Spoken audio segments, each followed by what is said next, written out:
Welcome to lifestyle tailor. எல்லோரும் எப்படி இருக்கீங்க? ஓகே, இன்றைக்கி நம்ம பார்க்க போகிறது என்ன அப்படின்னா ஸ்லீவ் கட்டிங் தான். நம்ம பாகம் 3ல் பார்க்க போகிறோம். ஃபஸ்ட்டு 2ல் வந்து ஃப்ரண்ட் கட்டிங் பேக் கட்டிங் நான் காமிச்சிட்டேன். அந்த வீடியோ பார்க்காதவங்க கண்டிப்பாக டிஸ்கிரிப்ஷன் பாக்ஸில் கொடுக்குறேன், தேவைப்படுறவங்க செக் பண்ணிக்கோங்க. பாருங்கள், இந்த மாதிரி கிளாத் எடுத்துகிட்டு இதை வந்து 4ஆக வந்து ஃபோல்ட் பண்ணிக்கோங்க. ஸ்லீவ்க்கு வந்து எப்போவுமே 4ஆக வந்து ஃபோல்ட் பண்ணணும். 4ஆக ஃபோல்ட் பண்ணி வச்சுட்டு கரெக்டாக நம்ம கீழே பாட்டம் மடித்து தைக்கிறதுக்காக 1/2 இன்ச் அலவுன்ஸ் கொடுத்து நீங்கள் மார்க் பண்ணி வச்சுக்கோங்க. இந்த மாதிரி அலவுன்ஸ் வந்து அரேஞ்ச் கொடுத்துட்டு ஸ்லீவ் லென்த் எவ்வளவோ அந்த ஸ்லீவ் லென்த் வந்து எடுத்துக்கோங்க. இவங்களோட கை நீளம் வந்து 5 இன்ச்சு. ஸோ நான் அந்த மார்க்கில் இருந்து 5 இன்ச் வந்து நான் மார்க் பண்ணிக்கிறேன். உங்களுக்கு 6னா 6, 5னா 5 எவ்வளவோ அதை மார்க் பண்ணிக்கோங்க. நெக்ஸ்ட்டு வந்து ஓப்பன் மார்க் பண்ணணும். கையோட சுற்றளவு எவ்வளோன்னு பார்த்தீங்கன்னா 13.5 இன்ச்சு. அந்த 13.5 இன்ச்சு வந்து நீங்கள் இந்த மாதிரி ரவுண்ட் பண்ணி வச்சுட்டு அதை வந்து ஸ்ட்ரைட்டாக வச்சு நீங்கள் மார்க் பண்ணிக்கோங்க.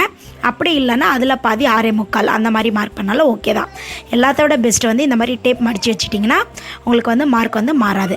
அதுக்கப்புறம் நெக்ஸ்ட்டு ஸ்டெப் வந்து நம்ம 5 இன்ச்சு நம்ம லென்த்து வச்சோம் இல்லையா, அதில் வந்து ஒரு ஸ்ட்ரைட் கோடு போட்டுருங்க. எந்த மெஷர்மெண்ட் இருந்தாலும் இதே ப்ரொசீஜர் தான், ஓகேங்களா? நெக்ஸ்ட்டு என்ன பண்ணுறீங்க அப்படின்னா அந்த 5 இன்ச்சிலேருந்து 3 இன்ச்சு கழிச்சிட்டிங்க அப்படின்னா 2 இன்ச்சு, ஓகேங்களா? எல்லாத்துலேயுமே இப்போ 6 இன்ச்சு உங்களுக்கு வந்ததுன்னா 6லேருந்து 3 கழிக்கணும், மீதி 3 இருக்கும். இப்போ 2 இன்ச் இருக்கு இல்லையா, அந்த 2 இன்ச்சு வந்து அந்த ஓப்பன் கிட்ட வந்து 1/2 இன்ச்சு வந்து தள்ளி மார்க் பண்ணிவிட்டு அந்த இடத்துல 2 இன்ச்சு வந்து நீங்கள் மார்க் பண்ணி வச்சுக்கோங்க. ஏன் அதை பண்ணுறோம் அப்படின்னா அந்த ஜாயிண்ட்டை வந்து இங்கே கொண்டு வந்து தான் நம்ம சேர்ப்போம், ஓகேங்களா? எல்லாருக்கும் சேம் மெத்தட் தான். இப்போ அந்த ஸ்ட்ரைட் கோடு போட்டு வச்சுக்கோங்க. அப்புறம் 5 இன்ச்சு இருக்கு இல்லையா, இந்த இடத்துல 2 இன்ச்சு வந்து மார்க் பண்ணிக்கோங்க ஸ்ட்ரைட் கோடு, ஓகேங்களா? அந்த ஸ்ட்ரைட்டில் இருந்து தான் அந்த கிராஸ் வந்து நம்ம எடுத்துகிட்டு போகணும்.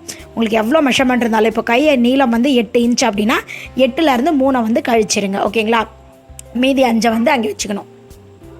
இதே மாதிரி மெஷர்மெண்ட்டில் தான் நீங்கள் எடுத்துகிட்டு இப்போ கை ஓப்பன் நம்ம மார்க் பண்ணோம் இல்லையா, அந்த ஜாயிண்ட்டை கொண்டு வந்து அங்கே ஜாயின் பண்ணிடுங்க, அவ்வளோதான். இப்போ ஸ்லீவோட இந்த ஃபுல் சுற்றளவு அளந்தீங்க அப்படின்னா நம்ம பேக் தட்டில் எடுத்த சுற்றளவும் இதுவும் வந்து சேமாக இருக்கணும். கட்டிங் பண்ணுறதுக்கு முன்னாடி செக் பண்ணிக்கோங்க. இந்த மெத்தடில் பண்ணிங்க அப்படின்னா கண்டிப்பாக உங்களுக்கு சேமாக தான் இருக்கும். அதுக்கு மேலே பார்த்தீங்க அப்படின்னா 1/2 இன்ச் வந்து அலவுன்ஸ் கொடுத்துருங்க கட்டிங் பண்ணி எடுக்கிறதுக்கு. கண்டிப்பாக அந்த 2 வீடியோ பார்த்துட்டு இது பார்த்தீங்க அப்படின்னா ரொம்ப யூஸ்ஃபுல்லாக இருக்கும். உங்களுக்கு வந்து நீங்களே ஒரு ப்ளவுஸ் வந்து கட்டிங் பண்ணி ஸ்டிச் பண்ண முடியும், ஓகேங்களா? எந்த கிளாஸுக்குமே போக வேண்டாம். ஜஸ்ட்டு நீங்கள் யூடியூப் சேனல் பார்த்தே வந்து நீங்கள் வந்து ஈஸியாக வந்து அண்டர்ஸ்டாண்ட் பண்ணிக்கலாம், ஓகேங்களா? இப்போ பாருங்கள், இந்த சென்டர் ஒரு மார்க்கும் அதே மாதிரி அந்த பாயிண்ட்டு நம்ம ஆம்ஹோல் ஜாயின் பண்ணுறோம் இல்லையா, அந்த ஒரு பாயிண்ட்லையும் நம்ம வந்து கண்டிப்பாக மார்க் பண்ணணும்.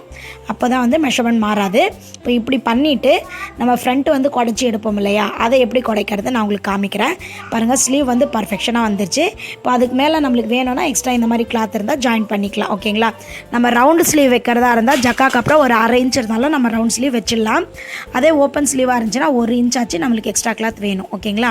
அந்த மார்க்குக்கு அப்புறம் இப்போ பாருங்கள், அந்த மார்க்குக்கும் இந்த மார்க்குக்கும் ஒரு மார்க் பண்ணிவிட்டு அதுக்கு 2க்கும் சென்டராக வந்து ஒரு மார்க் பண்ணிக்கோங்க. அந்த இடத்துல 3/4 இன்ச் அளவு வைக்கணும். டேப் வச்சு நான் காமிக்கிறேன்.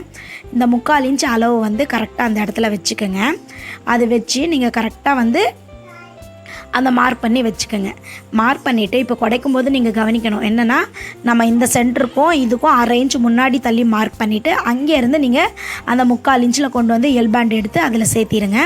ஏன் நம்ம அப்படி பண்ணுறோம் அப்படின்னா, ஜக்கா டு ஜக்கா பண்ணிங்க அப்படின்னா உங்களுக்கு வந்து அப் அண்ட் டவுன் ஆகும், அதாவது அன்இவன் ஆகும். அதனால் நம்ம 1/2 இன்ச் முன்னாடி நிப்பாட்டி கட் பண்ணணும். இந்த மாதிரி அதை கண்டிப்பாக நோட் பண்ணி வச்சுக்கோங்க. இந்த சின்ன சின்ன டிப்ஸ் வந்து நிறைய வந்து நான் சொல்லியிருக்கேன் எல்லா வீடியோஸ்லையும். அதெல்லாம் ஃபாலோ பண்ணிங்க அப்படின்னா நீங்கள் பிகினராக இருந்தால் கூட உங்களால் கண்டிப்பாக நல்லா தான் வந்து ஸ்டிச் பண்ணிக்க முடியும். இப்போ நான் உங்களுக்கு ஜூம் பண்ணி காட்டுறேன் பாருங்கள். அந்த ஜாயின் கிட்ட உங்களுக்கு கிளாத் வந்து ஈவனாக இருக்கும், ஓகேங்களா? இந்த 1/2 இன்ச்சு தள்ளி வெட்டினா தான் அந்த ஈவன் வந்து உங்களுக்கு கிடைக்கும். பார்த்தீங்களா?